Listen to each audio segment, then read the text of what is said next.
শ্রীলঙ্কার বিপক্ষে dominating performance দেখিয়ে শ্রীলঙ্কাকে রীতিমতো নাস্তানাবুদ করে হারিয়ে সুপার ফোরের প্রথম ম্যাচ জিতে এশিয়া কাপের ফাইনাল খেলার জন্য এখন favourite Bangladesh. Hot hot favourite. ঠিক একইভাবে সাইফ ওপেনিংয়ে দুর্দান্ত ব্যাট করেছেন, একইভাবে তাওহিদ হৃদয় একাদশে তাকে রাখার যে যৌক্তিকতা সেটা প্রমাণ করেছেন। বল হাতে মুস্তাফিজ এবং শেখ মাহেদী টোনটা সেট করে দিয়েছেন। সব মিলে এক কথায় বাংলাদেশ শ্রীলঙ্কাকে জাস্ট উড়িয়ে দিয়েছে। বিএসটিআই অনুমোদিত দেশের প্রথম electrolyte drinks active plus, be hydrated, stay active. প্রথমেই বলবো সাইফের ব্যাটিংয়ের কথা। 28 বলে 30 রানের ইনিংস, আর এই যে 60 রান করলেন সাইফ, এই দুই ইনিংসের পার্থক্য কোথায়? মাইন্ড সেট আপে। কোন বোলারকে মারবেন, কখন মারবেন, উইকেটের যে সাইডটা ছোট সেদিকে কখন টার্গেট করবেন, এ সব কিছু যেন সাইফ মাথায় করে নিয়ে এসেছিলেন। লাকও তার সঙ্গে ছিল, তিনি চমৎকারভাবে এক্সিকিউট করেছেন। তানজিদ তামিমের আউটের কথাতে পরে আসছি। এবং এই যে এক্সিকিউশনটা, একবারের জন্য মনে হয়নি তিনি কোথাও ভয় পাচ্ছেন। ফিয়ারলেস ক্রিকেট বলতে যা বোঝায়, সাইফ সেটা খেলেছেন। লিটনের সঙ্গে দুর্দান্ত একটা পার্টনারশিপ করেছেন, ঠিক একইভাবে তাওহিদ হৃদয়ের সঙ্গে খুব ভালো একটা পার্টনারশিপ করেছেন। সেটা বোধহয় 45 বলে 54-55 এরকম। লিটন তার দায়িত্ব ছিল সাইফকে সাপোর্ট দেওয়া। লিটন সেই সাপোর্টিং রোলটা প্লে করে তৃতীয়বারের মতো সুইপ খেলতে গিয়ে আউট হয়েছেন। এগুলো নিয়ে পরে একটা সময় আলোচনা করব। তাওহিদ হৃদয়, তিনি এই পার্টিকুলার ম্যাচটাতে অফসাইডে যে শটসগুলো খেলেছেন, ডাউন দ্য উইকেট এসে এক্সট্রা কাভারের ওপর দিয়ে যে শটগুলো খেলেছেন, যে কাট শটগুলো খেলেছেন পয়েন্ট বা ব্যাকওয়ার্ড পয়েন্ট রিজনে, এই শটগুলো দেখে এখন কি মনে হচ্ছে না যে তাওহিদ হৃদয় আগের ম্যাচগুলোতে সব কেন লেগ সাইডে টানতে গেলেন? তাওহিদ হৃদয় তার ছোট ক্যারিয়ারে যতগুলো ম্যাচ খেলেছেন, ইম্প্যাক্ট ইনিংস হিসেব করলে শ্রীলঙ্কার বিপক্ষে তার এই 50টা আমার বিবেচনায় টপ মোস্ট ইম্প্যাক্টেড ইনিংস টি-20তে। ডেফিনেটলি এই পার্টিকুলার ইনিংসটা আপনি খেয়াল করে দেখেন, আপনি শেষ কবে দেখেছেন টি-20তে বাংলাদেশ দ্বিতীয় উইকেটের পার্টনারশিপে কত 34 বলে 54, পরের পার্টনারশিপে 45 বলে 55, কিংবা তৃতীয় উইকেট পার্টনারশিপে 27-28 বলে 45-47, এরকম আপনি দেখেননি। বাংলাদেশ খুব ক্যালকুলেটিভ ওয়েতে ব্যাটিংটা করেছে। একজন সাপোর্ট দিয়েছেন, একজন অ্যাটাকিং রোল প্লে করেছেন। লিটন সাপোর্ট দিয়েছেন সাইফকে, তারপর তাওহিদ হৃদয় আর সাইফ মিলে খেলেছেন। সাইফ আউট হয়ে গিয়েছেন, তাওহিদ হৃদয়কে সাপোর্ট দিয়েছেন। তখন ওই মুহূর্তে উইকেটে যিনি ছিলেন শামীম পাটোয়ারি, তিনি। সো সব মিলে ব্যাটিং ওয়াইজ এই চেইসটা খুব প্রফেশনাল একটা চেইস হয়েছে। এবং একই সঙ্গে বাংলাদেশ এই ম্যাচেও পাওয়ার প্লের দারুণ সদ্ব্যবহার করেছে। পাওয়ার প্লের মধ্যেই লিটন দুটো স্কুপ মারতে চেয়েছেন।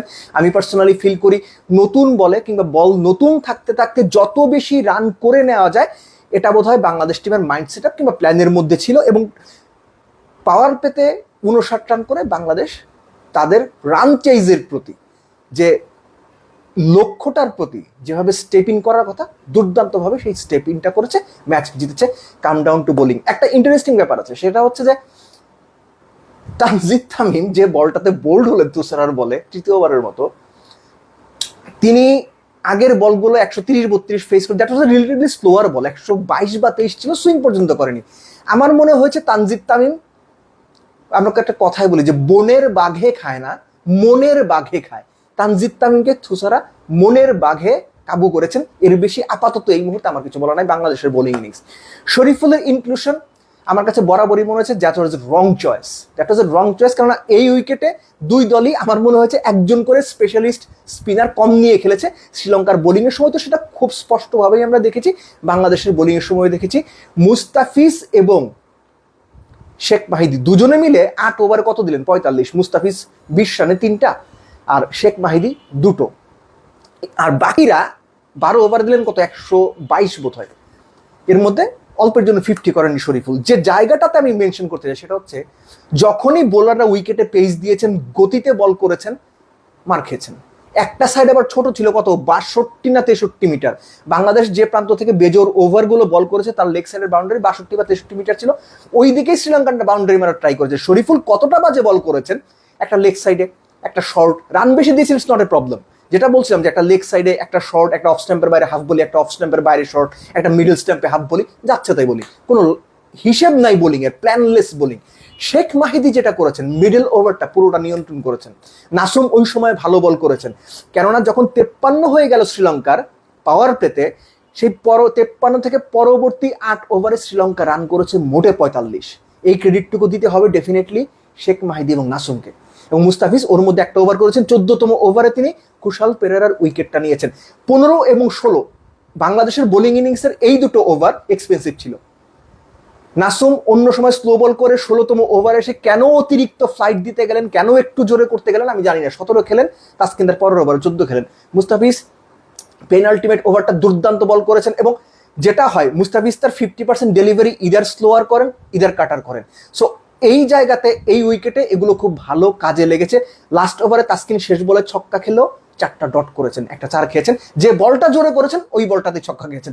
এনিওয়াইজ বাংলাদেশ সত্যিকার অর্থে খুব পছন্দনীয় কিংবা মনে রাখার মতো কিংবা প্রশংসা করার মতো টিম ওয়াইজ পারফরমেন্স করেছে।